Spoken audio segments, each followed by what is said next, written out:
Salam, selamat berjumpa lagi keluarga damai yang terkasih.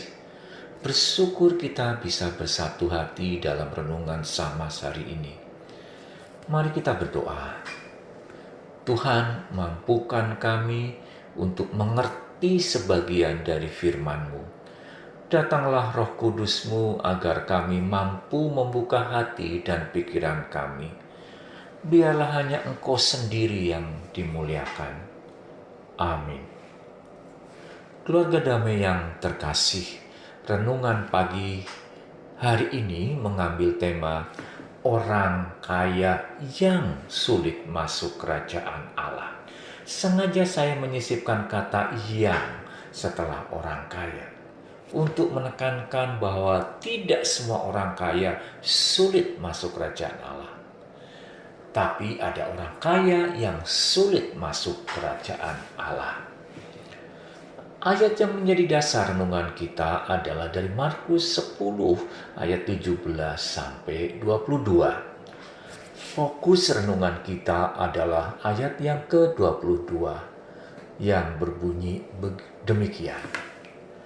Mendengar perkataan itu, ia menjadi kecewa lalu pergi dengan sedih sebab banyak hartanya. Silakan keluarga damai membaca perikop ini secara utuh dari Markus 10 sampai dari Markus 10 ayat 17 sampai 22. Keluarga damai yang terkasih, saya ingin mengajak Anda semua untuk memahami perikop ini dari sisi motif atau motivasi. Ada sebuah teori yang mengatakan bahwa segala tindakan seseorang itu didasari pada motif tertentu atau ada sesuatu yang mendorong dia untuk melakukan sesuatu. Contoh yang sederhana, orang makan bakso di warung yang letaknya jauh. Ketika orang ditanya, mungkin jawabnya tidak hanya satu. Orang satu menjawab, oh karena baksonya enak sehingga saya mencari bakso yang enak. Ada juga jawaban yang lain yang kurang lebih seperti ini. Oh karena pacar saya mengajak saya makan bakso di sini. Jawaban yang pertama, fokusnya adalah bakso yang enak itu. Sedangkan orang yang kedua, fokusnya sebetulnya pacarnya. Karena diajak pacar sehingga dia makan bakso. Jelas motivasinya berbeda, tapi tindakannya sama. Sama-sama makan bakso. Dalam perikop Markus 10 ayat 17 sampai 22 ada seseorang yang mendekati Yesus dan menyapa dengan kata guru yang baik. Ketika mendapatkan sapaan itu, Yesus merespon dengan mengatakan, "Mengapa engkau memanggil aku guru yang baik?" Bahkan Tuhan Yesus mengkoreksi orang itu karena yang baik itu hanya Allah itu sendiri. Jadi Yesus ingin memindahkan perhatian orang itu kepada Allah, bukan kepada figur Yesus. Selanjutnya orang itu bertanya untuk mendapatkan keselamatan atau hidup yang kekal. Dia mengatakan bahwa dia adalah seorang yang taat, tidak melakukan tindakan tercela seperti berzina, membunuh, berbohong, dan dia menghormati orang tua. Jelas dia mempunyai perilaku yang baik dan tidak perlu diragukan lagi. Ini adalah orang baik yang taat pada norma dan taat pada hukum. Perbuatan dia sepertinya layak untuk mendapatkan hidup kekal atau keselamatan. Oh ya, ada satu lagi. Dia orang yang kaya loh, gitu.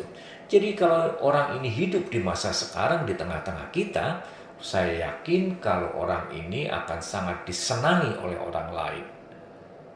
Kalau ada orang tua yang ingin mencari menantu, dia pasti akan sangat suka kalau menantunya orang seperti ini. Mendengarkan hal itu, Tuhan Yesus belum puas. Bahkan merasa iba atau kasihan terhadap orang ini. Orang ini ingin hidup yang kekal dengan mengandalkan perbuatan baik yang sudah dilakukan. Sehingga modal untuk mendapatkan surga adalah perbuatan-perbuatan baik yang sudah dilakukan. Dan Tuhan Yesus kemudian menggali motivasi orang ini. Kenapa dia ingin hidup kekal? Ada alasan apa di balik semua ini? Tuhan Yesus memancing dia dengan sebuah perintah. Memang perintah ini adalah perintah yang cukup drastis, yaitu menjual semua hartanya dan dibagikan pada orang lain, dan setelah itu baru bisa mengikut Yesus. Sepertinya orang ini diperhadapkan pada pilihan yang sangat tidak mudah. Harta atau surga. Harta dinikmati saat ini, surga adalah sesuatu yang akan ke depan. Disinilah sebetulnya terungkap motivasi sebenarnya. Ternyata harta masih menjadi perhatian utama bagi orang ini. Dia tidak sanggup untuk meninggalkan hartanya. Dia masih sangat perhatian pada hartanya. Sehingga mendapatkan hidup yang kekal bukan motivasi yang utama, bukan motivasi yang sebenarnya. Tuhan Yesus sangat berhasil di dalam mengungkap motivasi yang asli dari orang ini. Jemaat yang terkasih, kemudian saya bertanya, mengapa motivasi itu menjadi penting? Karena motivasi menjadi sebuah dasar yang sangat originalitas di dalam orang melakukan sebuah tindakan. Motivasi menjadi sebuah alasan mengapa orang melakukan sesuatu. Di balik motivasi terkandung sebuah arah hati dan pikiran kita. Tuhan tidak mau dinomorduakan. Jadi jangan sampai ingin mendapatkan keselamatan dengan motif yang salah. Perhatian orang yang bertanya kepada Tuhan Yesus sebenarnya bukan pada Tuhan Yesus, tetapi perhatian dan hatinya masih pada harta dia. Perhatian dia bukan pada Allah yang memberikan keselamatan. Hal inilah yang perlu diluruskan oleh Tuhan Yesus. Sehingga Tuhan Yesus menghadapkan orang ini dengan sebuah pilihan, harta atau mengikut dia.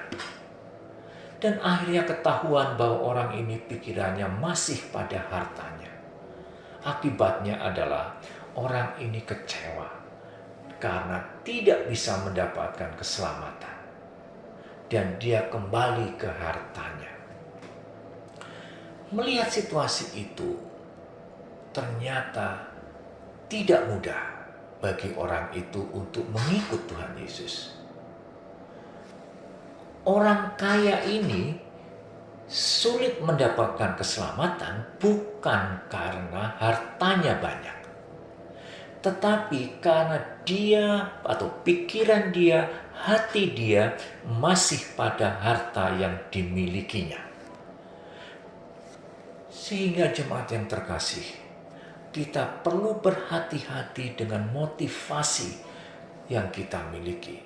Ketika kita melakukan tindakan, kita melakukan sesuatu seperti mempersembahkan sesuatu, membantu orang lain, membuat atau mengadakan sebuah pelayanan, kita perlu meneliti kembali apa yang menjadi motivasi kita melakukan semuanya itu. Mari kita berdoa. Allah Bapa di sorga, kami bersyukur dan berterima kasih karena Engkau sudah mengingatkan kami tentang motivasi kami. Ampunilah kami kalau kami sering tidak meneliti motif kami saat kami melakukan pekerjaan dan pelayanan.